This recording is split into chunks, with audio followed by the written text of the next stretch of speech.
के भी, और मैं हूं इस वक्त एडवोकेट प्रदीप नाम्बियार जी के साथ, और हम दोनों हैं कहां पर? नेशन नाउ पर। प्रदीप जी नमस्कार। नमस्कार सर, नमस्कार। और नेशन नाउ कहां है? हमेशा आपके साथ, हमेशा, ऑलवेज विद यू। आप सब लोगों को हमारी तरफ से जय हिंद, जय महाराष्ट्र, जय भवानी, जय Shivaji, Vande Mataram. Vande Mataram. So Pradeep ji, Pankaj Munde says it's an intelligence failure. What happened? The violence in Bede.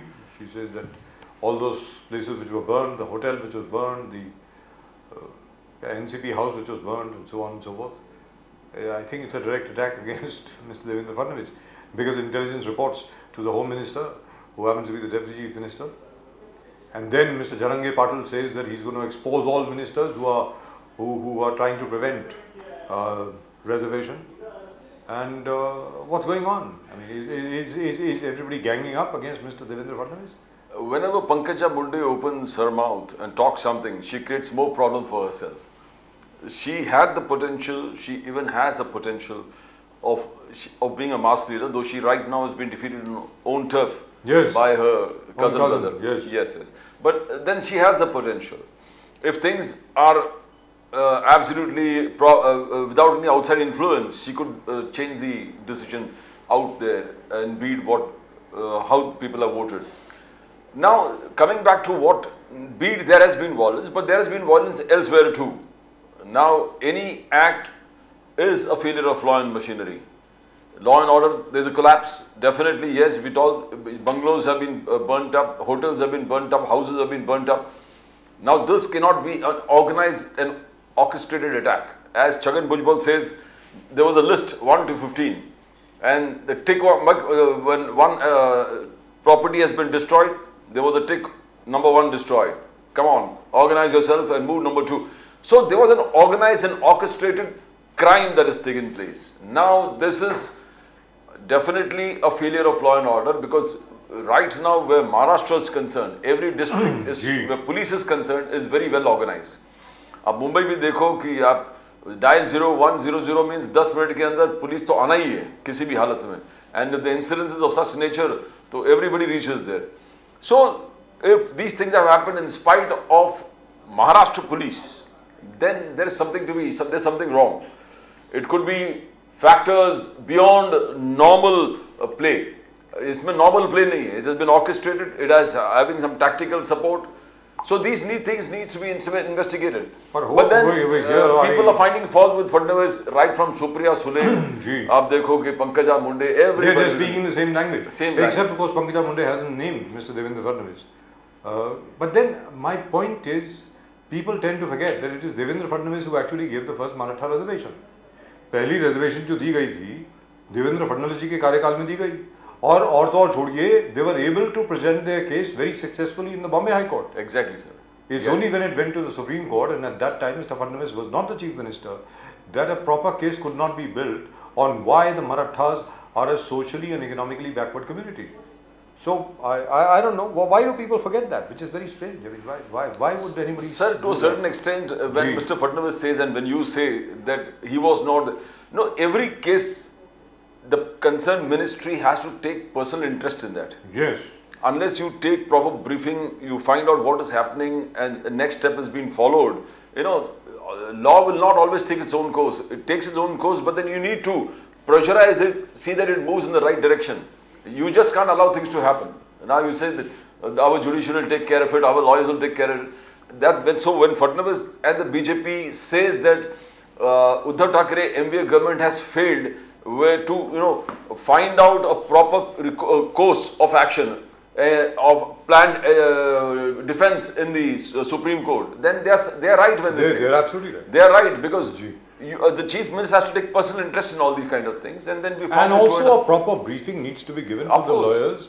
वकील को जब तक आप अच्छी तरीके से ब्रीफ नहीं करेंगे, उनको सारे फैक्ट्स प्रेजेंट नहीं करेंगे, तो क्या होगा? मतलब this is like terrible. Let's ask mister Ganesh खानकर.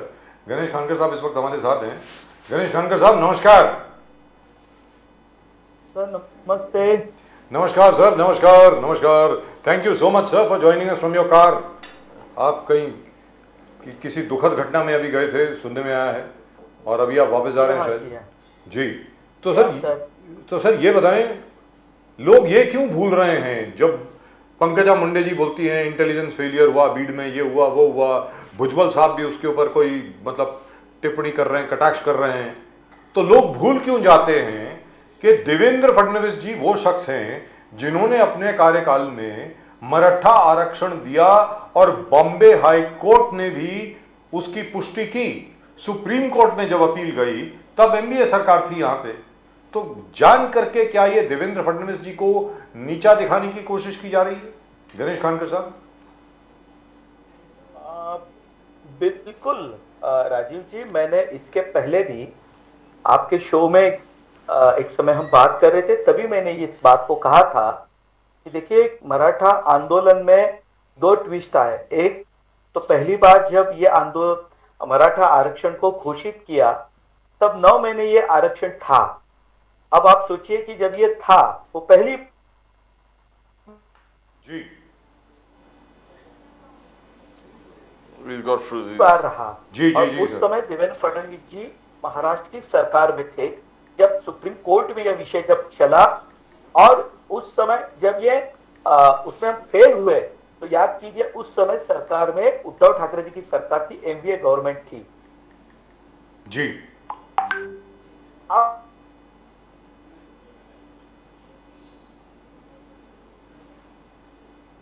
अब और मैं केवल ये कह रहा हूं,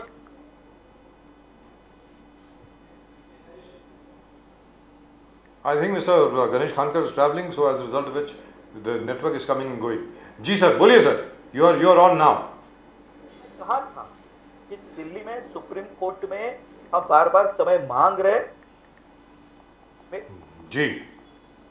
ने मेरी आवाज आपको कम ज्यादा हो रही है? हाँ, कम ज्यादा हो रही है सर, लेकिन चलेगा। बोलिए बोलिए सर प्लीज।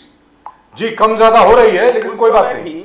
ये उन्होंने बार बार उस समय भी उन्होंने विधानसभा में इस मुद्दे को उठाकर ये कहा था कि दिल्ली में ये सारा विषय अब जा चुका है और वहां हमें पूरी तैयारी से लड़ाई करनी पड़ेगी और हम शायद इसमें कम पड़ रहे हैं, जिसका खामियाजा हमारे राज्य को भुगतना पड़ेगा।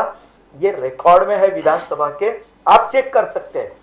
और मुझे लगता है कि यह जो बात है, और मैंने उस दिन ये गंभीरता से कहा था जब पैनल डिस्कशन था कि महाराष्ट्र में सबसे ज्यादा समय कोई मुख्यमंत्री रहा होगा तो वो शरद पवार थे। 4 बार महाराष्ट्र के राज्य के मुख्यमंत्री बने।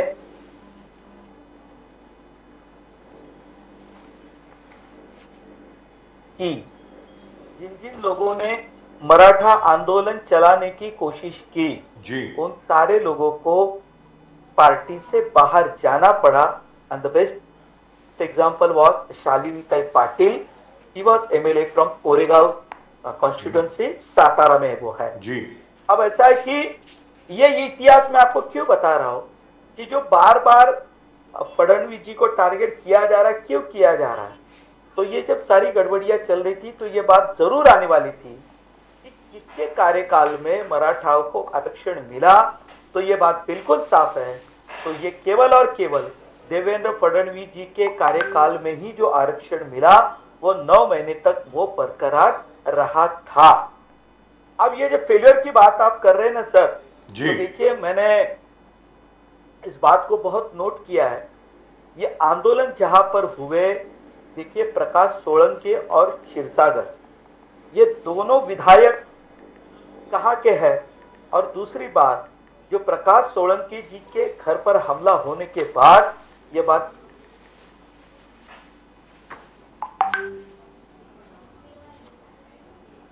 वह इस समय अजीत पवार जी के गुट के साथ है।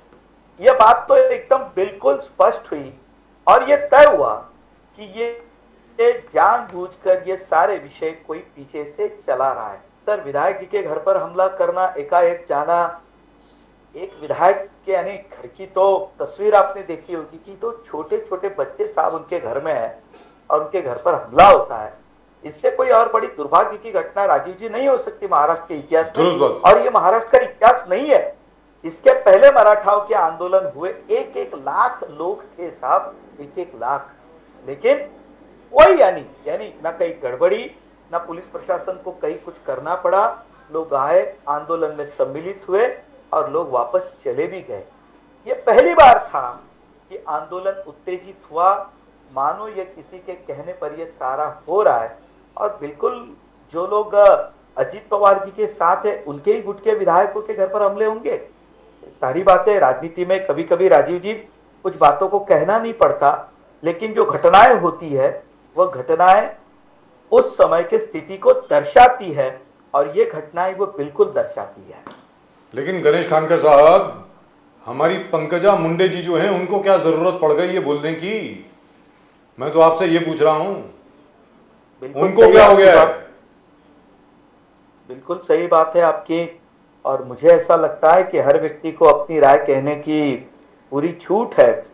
ये आपकी बात बिल्कुल सही है। क्या इस समय कहना सही था या नहीं था, ये चर्चा का विषय बन सकता है, लेकिन हर किसी को अपनी बात कहने का पूरा अधिकार है। और मुझे पता नहीं किस परिपक्ष में उन्होंने इस बात को कहा है। सर, अधिकार पार्टी के भीतर है, बाहर नहीं है। मैंने इसीलिए कहा सर कि व्यक्ति को अधिकार पूरा है, लेकिन कहाँ कहना है ये उस व्यक्ति पर निर्भर होता है। और जितने आप जिम्मेदार पदाधिकारी होते हैं, उतनी आपकी जिम्मेदारी और ज्यादा बढ़ती है। खानकर साहब, ग्राम पंचायत इलेक्शन एक बार दिखा दिया कि देवेंद्र फडणवीस जी के होल्ड पूरे महाराष्ट्र में जिस प्रकार से ग्राम पंचायत क्लियर इंडिकेशन है आने वाले चीजों में क्या होना। बहुत सर्वेस चल रहा था कि शरद पवार साहब का वोट शेयर अजित पवार जी को नहीं जाएंगे, उद्धव ठाकरे जी का वोट शेयर जो बाला साहब ठाकरे जी का वोट है वो एकनाथ शिंदे जी के पास नहीं जाएगा। मगर ये ग्राम पंचायत इलेक्शन ने क्लियर कट उस चीज को दिखा दिया कि लीडर्स भी आए हैं और वोट्स भी आए हैं। ये पहले संकेत क्लियर कट दे दिया, और फडणवीस जी के त्याग और बलिदान का जबरदस्त नतीजा कि ग्राम पंचायत में BJP way ahead number 1 party की तरफ से आ गया है। उसमें दिखता है उनका निष्ठा, पार्टी के सब कार्यकर्ता जैसे आप जैसे लीडर्स हैं, आप लोग सब लोग एक साथ जुड़कर जिस प्रकार से हर चीज को झुककर ले लिया, नंबर 2 पोजीशन भी अपना लिया, बलिदान किया, त्याग किया, एक ही चीज देखने के लिए 2024 में मोदी जी आए प्राइम मिनिस्टर बनने के लिए। तो क्या जो बीच में संकेत चल रहा था कि लीडर्स आए, वोट शेयर नहीं आया, ये पूरा आपके मेहनत से पूरे चीज को आप पलट दिए, लीडर्स भी आ गए, वोट शेयर भी आ गए। खानकर साहब, देखिए, ये कुछ मीडिया ने तैयार किए हुए ये हौवे है। देखिए, ऐसा है कि जब महाराष्ट्र में सत्ता परिवर्तन हुआ, उस समय बहुत सारी बातें कही, बहुत सारी बातें। एक तो उद्धव ठाकरे जी के साथ में बहुत सारा जनमत है, लोग उनके साथ में खड़े हैं, और महाराष्ट्र में असमंजस की स्थिति बनी है। बहुत लोगों ने बहुत सारी बातें बताने की कोशिश की। शरद पवार जी के बारे में ये बार बार कहा जा रहा था कि शरद पवार जी बहुत बार इस सारी घटनाओं से ऊपर उभर चुके हैं, और जब भी ऐसी कोई घटना होती है तो शरद पवार जी उतनी ताकत से उभरते हैं, था वो इतिहास था। अब हम 2023 में हैं, और मैं आपको स्पष्ट रूप से बता देना चाहता हूं कि ग्राम पंचायत चुनाव के नतीजे आने के बाद, यानी ये हम नहीं कर रहे थे, महाराष्ट्र के जितने भी तो कॉल्ड मीडिया है जो सेक्युलर मानते हैं अपने आप को, या भी भारतीय जनता पार्टी को कोसना उन्हें दिल से सुकून देता है, ऐसी मीडिया भी कोई हमें 700 बता रहा था, कोई 750 बता रहा था, कोई 600 बता रहा था। और नाना पटोले जी ये कह रहे थे ये सारे आंकड़े झूठ है, आप में यदि हिम्मत है तो आप स्थानीय इकाई के चुनाव घोषित कर दीजिए, आपको पता चल जाएगा। आज हम जब बात ये कर रहे हैं तो मैं ये आपको स्पष्ट कर दूं, यदि कल महाराष्ट्र में स्थानीय इकाई के चुनाव घोषित होते हैं तो हम पूरी तरह से तैयार है, हम चुनाव से नहीं डरते। मैंने आपको ये इसीलिए कहा कि देखिए, ऐसा है, जनता के भीतर सहानुभूति की लहर जो होती है ना साहब जी, तो सहानुभूति आने के लिए उस वक्त की घटना, आपका इतिहास और आपकी वाणी, ये सारा कुछ होता है। मुझे राजीव जी, आपको याद होगा, एनटी रामाराव जी की सरकार को इंदिरा जी ने बर्खास्त किया था। और एनटी रामाराव जी ने पूरे आंध्र प्रदेश का दौरा किया और फिर से वापस इंदिरा जी उस समय इतनी ताकतवर नेता थी केंद्र में, बावजूद उसके वह वापस सत्ता में आए पूरी ताकत के साथ। एनटी रामाराव जी ने अपनी सरकार जाने के बाद जिस मैच्योरिटी से, जिस प्रगल्भता से उन्होंने परिस्थिति का सामना किया, अब यहां मैं क्या देख रहा हूं साहब, कभी कहते हैं मेरे पिताजी को चुरा लिया, कभी कहते हैं आपने ये चुरा लिया, वो कहते हैं कभी हमने वो चुरा लिया। तब इससे आपके सामने बैठे हुए कार्यकर्ताओं का मनोरंजन हो सकता है, ये अपने हाथ से अपनी ही पीठ को थपथपाना और उससे अपने आप को तसल्ली देना ये हो सकता है, लेकिन राजनीति ऐसे नहीं चलती साहब। राजनीति के लिए आपके पांव में कांटे चुभने की आवश्यकता होती है साहब, कांटे चुभने की। तो रास्ते पर कांटे होते हैं, रास्ते पर कंकर होते हैं ना, वो जब तक आपके पांव में नहीं लगेंगे, नीचे की जमीन कैसी है ये आपको पता नहीं चलता। और जब से उद्धव ठाकरे जी 2005 से महाराष्ट्र में, यानी उनकी जो सत्ता थी, तो वो जब से शिवसेना के कार्याध्यक्ष बने हैं, तो मुझे नहीं लगता कि कभी पूरे प्रदेश में उनके कारण शिवसेना को कहीं यश मिला है। नीचे की टीम शिवसेना की मेहनत करती है, बाला साहब के नाम पर वोट मिलते हैं और भारतीय जनता पार्टी उनके साथ में हमेशा से रही। 2014 में जब भारतीय जनता पार्टी उनके साथ में नहीं थी, तो बावजूद राष्ट्रवादी और कांग्रेस ये दोनों के खिलाफ राज्य में वातावरण था, हम 123 तक गए जी, और शिवसेना 63 पर अटकी रही। 2019 में भी इतना सब कुछ करने के बाद राजनीति हम 105 पर रहे और शिवसेना 52 पर अटकी रही। यानी शिवसेना की मर्यादाएं उस समय भी स्पष्ट हो चुकी थी। जिस दिन ये नीचे की नेता निकल गए, नीचे की जमीन खिसक गई, उद्धव ठाकरे जी की मर्यादाएं स्पष्ट हो गई कि उनकी ताकत जो है वो इतनी ही है। और मैं आज आपको बता रहा हूं, यदि इस महाराष्ट्र में स्थानीय निकाय के चुनाव होते हैं तो आपको इससे बढ़िया रिजल्ट भारतीय जनता पार्टी का दिखाई देगा, क्योंकि सत्ता आने के बाद ये पहला चुनाव था। जो वातावरण बनाया जा रहा था ना साहब, वो अब बिल्कुल स्पष्ट हो गया कि राज्य की जनता ये विकास के साथ है।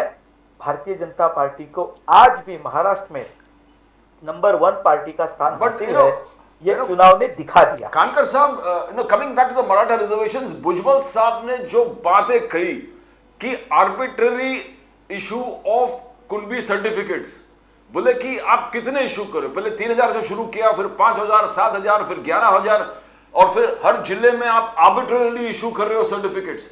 बोले कि नॉर्मल ओबीसी को सर्टिफिकेट लेने के लिए 1-1 साल लग जाता है और आप ऐसे इशू कर रहे हो। दूसरे ने कहा कि आलोचना के जजेस जिस प्रकार से जाके मनोज जरांगे पाटिल जी से मिले, बोले कि हमारा जुडिशरी है, हमारा जुडिशरी, और जो स्पेशली वो कमेटी अपॉइंट किए उस पर आलोचना की, वो खुद जाके उधर मिल रहे हैं और उनको आश्वासन दे रहे हैं। फिर जलाने वाले बात पर आपने ऑलरेडी बात किया, और OBC leaders are being targeted. Bhujbal साहब का कहना, आज भी कहना कि ओबीसी लीडर्स को अभी आप टारगेट करने लगे हो। तो how do you see that? बीच में सुप्रिया सुले जी भी आलोचना करने लगी थी देवेंद्र फडणवीस जी की कि फडणवीस साहब ने not only Maratha community but Dangar community, Lingayat community और मुस्लिम रिजर्वेशन, जो आपने लंबा भाषण एक बार दिया था लास्ट इसमें। तो how do you see that? Bhujbal साहब ने आज कैबिनेट में भी डिस्कशन हो गया, भुजबल साहब के जो फियर्स थे उसके बारे में। How do you see future कैसे होने वाला है खानकर साहब? नहीं, देखिए ऐसा है कि अभी मराठा समाज में भी इस बारे में स्पष्टता नहीं है। देखिए, जब मनोज जरांगे जी उपोषण पर पहली बार बैठे थे और उन्होंने अपनी बात कही थी, उस समय उन्होंने यही कहा था कि मराठवाड़ा में जो निजाम शाही के वक्त जिनकी वहां पर नोंद थी रजिस्टर में कुणबी करके, उनको अपने सर्टिफिकेट देने चाहिए। बाद में ये बात आई कि सरसकट मराठाओं को आप कुणबी सर्टिफिकेट दे दो। आप मनोज जरांगे की जो स्पीचेस थी, यदि आप उसको ध्यान से यदि देखेंगे या आप थोड़ा पीछे चले जाएंगे, तो जो उनकी स्टेटमेंट बदलती गई वो आप थोड़ा सा ध्यान से देखिए। बाद में नारायण राणे जी की स्टेटमेंट आई, कोकण के कई और नेताओं की स्टेटमेंट आई जी कि भाई हम 96 कुड़ी मराठा है और हम कुणबी सर्टिफिकेट नहीं ले सकते, रोटी बेटी का व्यवहार हमारा नहीं होता। अब जो पहले मराठाओं के मोर्चा निकले उसमें तो किसी ने ये नहीं कहा था कि आप हमें कुणबी का सर्टिफिकेट दे दो। हमारी तो मांग ये थी कि महाराष्ट्र में मराठा समाज की आर्थिक स्थिति को देखकर इकोनॉमिक वीकर सेक्शन में हमें बिठाकर आप हमें आरक्षण दीजिए।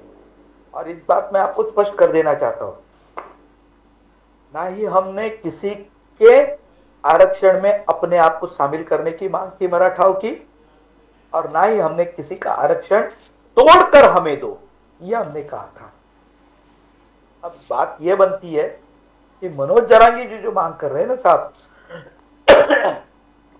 वो अपनी बात पर स्पष्टता से नहीं कह रहे, उसके कारण में दिक्कत है। लेकिन ये बताएं सर, जहां तक के जो अभी आपने बात कही, ईडब्ल्यूएस का आरक्षण तो पहले मिल चुका है ना सर। नरेंद्र मोदी जी ने संसदीय मतलब संविधान में संशोधन भी लेकर के आए हैं।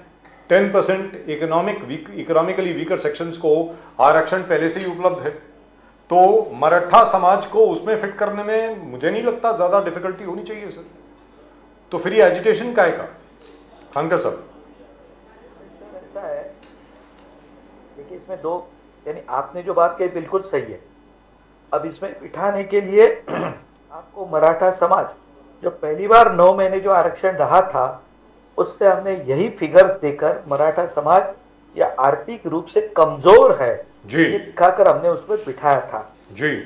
आज भी जो आरक्षण देने की हमारी जो मांग है, और वो वास्तविक रूप से है कि देखिए हम जो देखते हैं कि कुछ जो किसान है उनके पास अपनी जमीन है, 12 महीने वो खेती करते हैं, लेकिन ये दृश्य हर जगह पर नहीं है जी। कई जगह पर खेती है लेकिन पानी नहीं है, शिक्षा है लेकिन नौकरी नहीं है। इसके कारण मराठा समाज में असमंजस की स्थिति है, और इसीलिए मराठा समाज की आर्थिक स्थिति का अभ्यास कर उन्हें इस आरक्षण में पूरी तरह से शामिल किया जाए, ये हमारी मांग है। लेकिन इसका पूरा डेटा देना पड़ेगा, और हमें पूरी तरह से, अब जो ये आपने जो बात कही, इसमें सारे लोग होंगे जिन्हें आरक्षण नहीं मिला है, वे सारे के सारे लोग इस आरक्षण में होंगे। हम ये कह रहे हैं कि पूरी तरह से मराठा समाज को आप आर्थिक दृष्टि से मागाज घोषित करके आप इसमें हमें आरक्षण दीजिए, ये वो बात है जी। And that will be difficult, I agree with you, that will be slightly difficult because in terms of OBC reservation you have to prove that you are not only economically backward but even socially backward। तो सामाजिक तौर पे आप पिछड़े हुए कैसे हैं, तो वो मराठा समाज को साबित करना शायद मुश्किल हो जाएगा, मुझे ऐसा लगता है। गणेश खानकर जी, आप इसके बारे में जरा रोशनी डालें, क्योंकि सामाजिक तौर पे तो मराठा बैकवर्ड नहीं है सर। नहीं, देखिए मैंने वही बात कही कि ये विरोधाभास है सर जी। मैं आपको ये बताना चाहता हूँ, ये विरोधाभास है। जैसे ही हम सह्याद्री से थोड़ा दूर चले जाते हैं इंटीरियर महाराष्ट्र में, मराठवाड़ा है, सोलापुर है, उस्मानाबाद है, जिसे हम अब धाराशिव कहते हैं जी, या जालना हो, ये जो सारे कुछ डिस्ट्रिक्ट्स है सर, वहां पर बहुत बड़ी कठिनाई इस समय मराठा समाज झेल रहा है सर। आरक्षण की कोई सुविधा यानी हम है ही नहीं। बच्चे सीखना चाहते हैं, अच्छे मार्क्स मिलने के बावजूद उन्हें एडमिशन नहीं मिल रहा। अच्छे मार्क्स मिलकर पास भी हो जाए तो रिजर्वेशन नहीं होने के कारण नौकरी नहीं मिल रही है। आपके पास खेती तो है मगर पानी नहीं है, मजबूरन किसान ये सुसाइड करने पर मजबूर है। ये सारी स्थिति महाराष्ट्र के इंटरनल भागों में है। इसके कारण मराठा समाज में आज वो आर्थिक जो हम कह सकते हैं कि पिछड़ापन जो दिखाई दे रहा है, वो राजीव जी इसके कारण दिखाई दे रहा है। और जो स्थिति आप कह रहे हैं, तो ये बात भी बिल्कुल सच है कि आज तक महाराष्ट्र में जितने मुख्यमंत्री हुए, हमारे पहले मुख्यमंत्री थे यशवंतराव चव्हाण जी, उसके बाद में कन्नमवार जी बने, फिर वसंतराव नाईक जी हुए, फिर इसके बाद में वसंतदादा पाटिल, शरद पवार, अब ये मैं सारी नाम जब आपको गिनूंगा तो विलासराव देशमुख तक आते, पृथ्वीराज चौहान तक आते आते जी यदि इसमें सुशील कुमार शिंदे जी, मनोहर जोशी, देवेंद्र फडणवीस, ये यदि मैं 3-4 नाम यदि इसमें से निकाल दूं तो 90% महाराष्ट्र के मुख्यमंत्री ये मराठा ही थे। जी और मराठों ने इस महाराष्ट्र को चलाया हुआ है, ये इतिहास भी है। और शायद इसलिए लगता है कि मराठा समाज आर्थिक रूप से बहुत मजबूत है। ये कई मायनों में हो सकता है, कई परसेंटेज में हो सकता है, लेकिन आज ग्रामीण भागों में जो स्थिति है वो वैसी नहीं है। उसी के तहत आज ये बच्चों से मांग की जा रही है। 1-1 लाख लोग आज रास्ते पर उतरकर ये मांग कर रहे हैं। You know, one second, Khankar one sahab- second, Pradeep, one yeah. small thing. Yes, yes. Sorry, one small thing. Ganesh खानकर जी, लेकिन यही आर्ग्यूमेंट तो ब्राह्मण समाज के लिए भी कही जा सकती है। आज की तारीख में आर्थिक रूप से सबसे कमजोर समाज जो है महाराष्ट्र में वो ब्राह्मण समाज है। देवेंद्र फडणवीस जी ने तो आज तक कभी मांग नहीं की कि ब्राह्मण आरक्षण होना चाहिए। गणेश खानकर जी, आप बिल्कुल सही कह रहे हैं। अब ब्राह्मण समाज महाराष्ट्र में 4% है या 5% है या 3% है? सर 5% से कम है, 4.3%। बराबर है। मैंने इसलिए कहा कि 5 जी। है, 4 है, 3 है, मुझे पता नहीं, इस पर जी। बहस हमेशा चलती रहती है। अच्छा, जिसके कारण वो आरक्षण नहीं मांगते होंगे और सारी जो रचनाएं की वो ब्राह्मण समाज ने की, ऐसी हमारी सामाजिक मान्यता है जी और इसीलिए शायद ये होगा। अब मैंने आप उस दिन नहीं थे, नंबियार जी थे। देखिए साहब, इस महाराष्ट्र का दुर्भाग्य है ये कि शरद पवार जैसे हमारे बहुत सीनियर नेता महाराष्ट्र की राजनीति में तो है, लेकिन उनकी राजनीति की विशेषता क्या रही है? तो उन्होंने राजनीति कभी पॉजिटिव राजनीति नहीं की सर, वो हमेशा निगेटिव राजनीति में रहे। ये सारे आंदोलन, आरक्षण, फिर ये सारे जो कांड होते हैं ना साहब, ये तभी होते हैं जब शरद पवार जी विरोधी पार्टी में होते हैं साहब। जब सत्ता में होते हैं, वे 2.5 साल सत्ता में थे साहब। कोरोना का हमने 1 साल छोड़ दिया तो बचे हुए 1.5 साल में कोई आंदोलन हुआ साहब? जरा याद कीजिए आप। नहीं सर, नहीं हुआ, नहीं हुआ। नहीं हुआ। शरद पवार जी के राजनीति का ये तरीका है, वे इसी तरह से महाराष्ट्र की राजनीति करते आए हैं और इसी तरह से जब तक है वो यही करेंगे। प्रदीप मगर जी, ये ताकत ग्राम पंचायत इलेक्शन ने किसी को जिताने में नहीं है। शरद पवार जी से लोग इसलिए डरते हैं कि शरद पवार जी की ताकत हराने में है। जी तो खानकर साहब, in fact the people have shown, gram panchayat election has shown way Sharad Pawar chance, जो बड़ा हाइप क्रिएट किया था कि ये है वो है और वोट शेयर इंटैक्ट है, वो सब ना come back to OBC only. Rahul Gandhi ji ने कहा था कि जितना संख्या उतना, तो 84% राहुल गांधी जी सोच रहे थे कि 84% ओबीसी एससी एसटी पकड़ के। मगर प्राइम मिनिस्टर मोदी ने आज जिस प्रकार से कैंपेन चलाया है, उन्होंने कहा कि ओबीसी को सबसे बड़ा न्याय अगर किसी ने दिया तो बीजेपी ने दिया है। कल के पब्लिक रैली में उन्होंने गिनका, मैं खुद ओबीसी प्राइम मिनिस्टर बना, बीजेपी ने मुझे बनाया prime minister. OBC 27 OBC ministers, 85 OBC MPs, 365 OBC MLAs, 65 MLCs जो ओबीसीज के हैं। तो बोले सबसे ज्यादा न्याय तो बीजेपी ने दिया है ओबीसीज को। तो अब ये ओबीसी का वोट शेयर कंसोलिडेट करने में क्या मोदी साहब कामयाब रहेंगे 2024? कैसे देखते हो खानकर साहब आप? ऐसा है नंबियार जी की, मैं आपसे इतना ही कहूंगा, राजीव जी को भारतीय जनता पार्टी का इतिहास पता होगा जी तो भारतीय जनता पार्टी की ताकत यह पहले से ओबीसी समाज रहा है। जब हम जनसंघ में थे तभी भी ओबीसी समाज ही हमारी ताकत थी और आज भी ओबीसी समाज ही हमारी ताकत है। पूरे देश में जितने विधायक हैं, भले कांग्रेस के हो, हमारे हो और किसी और अन्य दल के हो, सबसे ज्यादा ओबीसी विधायक और सांसद किसी के पास है तो वो भारतीय जनता पार्टी के पास है। पूरे देश में स्थानीय इकाइयों में नगर सेवक वगैरह हम जो कहते हैं, जिला परिषद हो, पंचायत समिति हो, उसमें भी ओबीसी सबसे ज्यादा रिप्रेजेंटेशन किसी के पास हो तो वह भारतीय जनता पार्टी के पास है। और मैं आपको याद दिला दूं, उत्तर प्रदेश जो आज यादव समाज अखिलेश यादव जी के साथ में समाजवादी पार्टी का, कभी कभार यह यादव कम्युनिटी हो, गुप्ता कम्युनिटी हो, जो व्यापार करने वाला वैश्य समाज था, ये पूरा के पूरा भारतीय जनता पार्टी के साथ खड़ा होता था। अब आप दिल्ली की राजनीति कभी राजीव जी से पूछेंगे तो राजीव जी बताएंगे कि दिल्ली में भारतीय जनसंघ कैसे खड़ा हुआ। केंद्र में कांग्रेस की सत्ता होती थी और दिल्ली की महानगर पालिका में जनसंघ का महापौर बनता था, यह स्थिति थी हमेशा हमेशा। वो आप भूल गए सर, आप दिल्ली को भूल गए, आप लोगों ने दिल्ली को भुला दिया। आज की तारीख में दिल्ली पहचानी नहीं जाती। वो पुरानी जनसंघ नहीं है सर, पुरानी भारतीय जनता पार्टी भी नहीं है। ऐसा मत कीजिए। By the way before we let you go, we must wish mister Lal Krishna Advani a very happy 96th birthday. A great leader, great man, really and truly one of the founders of the Bharatiya Janata Party. Would you like to say something about Lal Krishna Advani ji, sir, before we let you go? Ganesh Khankar साहब। ऐसा है कि मैं मानता हूं अडवाणी जी भाग्यशाली है। Bharatiya Janata party को यहां तक लाने में इनका सबसे बड़ा हाथ है, उसमें अडवाणी जी है जी। जनसंघ के समय से वो पार्टी के साथ रहे, पार्टी का उतार चढ़ाव वो उन्होंने बहुत नजदीक से देखा।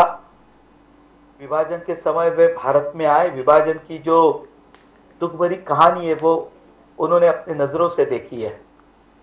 और मुझे लगता है कि राम मंदिर का आंदोलन उनके भारतीय जनता पार्टी के अध्यक्ष बनने के बाद पालनपुर में जो एक ठहराव सम्मत हुआ और भारतीय जनता पार्टी ने तय किया, वह अडवाणी जी उस समय पार्टी के मुखिया थे। जब वहां पर अयोध्या में ये घटना हुई, उनकी रथ यात्रा रोकी गई तो अडवाणी जी की रोकी गई। आज जब राम मंदिर बन रहा है साहब, तो अडवाणी जी अपनी आंखों से देखेंगे।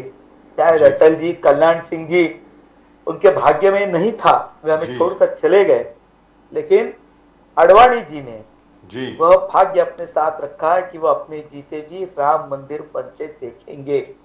देखिए, सपनों को देखना और हजारों वर्षों का इतिहास है साहब। 500 साल तो हम उस अपमान को झेलते रहे, लेकिन लोग मजाक उड़ाते थे, मंदिर बनाएंगे लेकिन तारीख नहीं बताएंगे। ये सारा अपमान सहन करने के बाद आज हम उच्च शिखर पर है, तो साहब ये अडवाणी जी की देन है। उनकी मेहनत के कारण आज हम यहाँ पर हैं, उन्हें कभी नहीं भूलेंगे। उनको जन्मदिन की बहुत सारी शुभकामनाएं देता हूं। फैंटास्टिक। और चलते चलते आपको ये भी बता दें, अब तक आज तो खैर चुनाव हो गए, पहली पोलिंग भी हो गई छत्तीसगढ़ में। जो लेटेस्ट सर्वे आया था वो आपकी बात की पुष्टि कर रहा है कि there is been a surge in support of the BJP. जो लेटेस्ट सर्वे आया एनडीटीवी से, उसमें ये दिखा रहा है कि भारतीय जनता पार्टी अब जरा आगे दिख रही है सर। कौन से स्टेट में? छत्तीसगढ़ में, मध्य प्रदेश में, राजस्थान में, तीनों स्टेट्स में सर। तेलंगाना में इट्स अ वेरी विशी वॉशी सिचुएशन है या नहीं है मालूम नहीं, किसी बहुत डिफिकल्ट है। मगर आपने ओबीसी चीफ मिनिस्टर प्रॉमिस किया है तेलंगाना के लोगों को। That's right. मैंने आपसे कहा था कि तेलंगाना में भारतीय जनता पार्टी का डेप्यूटी चीफ मिनिस्टर बैठेगा। मैंने आपसे कहा था कि छत्तीसगढ़ के नतीजे शायद हमें चौंकाने वाले मिलेंगे। जो भूपेश बघेल जी की सरकार के बारे में कहा जा रहा था, जो अंडर करंट नीचे था, वो यदि वोटिंग में बाहर निकला तो शायद छत्तीसगढ़ के नतीजे ये चौंकाने वाले हो सकते हैं। वहां पर जो प्रस्थापित नेता है, शायद उन्हें धक्का लग सकता है भारतीय जनता पार्टी के भी, लेकिन शायद नतीजे छत्तीसगढ़ के चौंकाने वाले हो सकते हैं। मैंने आप ही के जी कहा था चैनल पर ये बात कही थी मैंने सर जी। और आपने ये भी कहा था कि तेलंगाना की सरकार भारतीय जनता पार्टी की वजह से बनेगी, कि भारतीय जनता पार्टी की बहुत बड़ी भूमिका रहेगी सरकार के बनने में तेलंगाना में, ये भी आपने कहा था. Yes sir. So congratulations, sir, and very very happy birthday again to Lal Krishna Advani ji. Rajiv ji, लेकिन आप उस दिन चर्चा में नहीं थे. नहीं था. हमने आपको याद किया और मुझे नंबियार जी ने आपके न आने की वजह भी बताई जी. और उसके लिए मैंने आपका अभिनंदन भी किया. बाद में हम बात करेंगे उस विषय पर. Right, thank you very much, sir. नमस्कार. नमस्कार सर. सर, जय भवानी, जय शिवाजी, वंदे मातरम. जय Bhavani, Vande Mataram. Now, I'm not sure of the NDTV survey, but I don't see. My only problem with people who run it down is that you have very reputed journalists working in NDTV. I don't think they would lend their name to a survey which is completely skewered or biased. But they are, if you see, most of them are. Reputation, Shakespeare. Idle and false imposition. That true. But let's see the result anyway. But I have also not seen any major movement on the ground which would overturn the results of the earlier surveys. It's Sir, not as if something major has happened as a result of which suddenly the BJP is surging ahead in Madhya Pradesh, in Chhattisgarh and in Rajasthan or in Telangana. In Telangana, for instance, in my personal opinion, notwithstanding whatever our friend Mr. Ganesh Khankar might be saying or might have felt, the BJP will find it very difficult even to win one seat. It's going to be Sir, very the difficult. undercurrents are there for everyone to see. That's so right. whatever the survey says, actually, you can, on the face of it, see that how correct and how authentic it is. Right. So, and you said people with repute lending their names, but then that's the way things are now. Let's ask Mr. Bharat Soni, what does he think?